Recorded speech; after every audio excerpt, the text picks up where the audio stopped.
लोकशाहीचा बुलंद आवाज, रिपब्लिकन वार्ता महाराष्ट्र। नाशिक महापौर पदासाठी हिमगौरी आडके यांचा उमेदवारी अर्ज दाखल। उपमहापौर पदासाठी मच्छिंद्र सानप रिंगणात। महापालिकेत राजकीय हालचालींना वेग।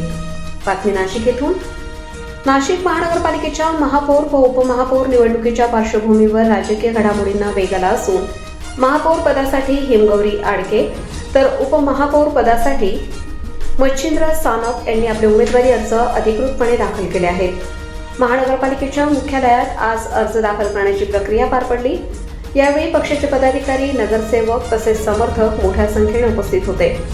हिमगौरी आडके यांनी महापौर पदासाठी उमेदवारी दाखल करताना नाशिक शहराच्या विकासासाठी सर्वसमावेशक आणि पारदर्शक कारभाराचे आश्वासन दिले। शहरातील पायाभूत सुविधा, स्वच्छता, पाणीपुरवठा आणि नागरी प्रश्नांना प्राधान्य देण्यात येईल असे त्यांनी नमूद केले। तर उपमहापौर पदासाठी उमेदवारी अर्ज दाखल करणारे मच्छिंद्र सानप यांनी नागरिकांच्या प्रश्नांसाठी सातत्याने महापालिकेत आवाज उठवण्याची भूमिका मांडली।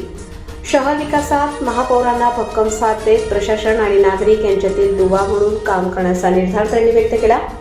या उमेदवारी अर्जामुळे नाशिक महानगरपालिकेतील राजकीय समीकरणे स्पष्ट होत असून आगामी निवडणूक चुरशीची होण्याची शक्यता व्यक्त केली जात आहे।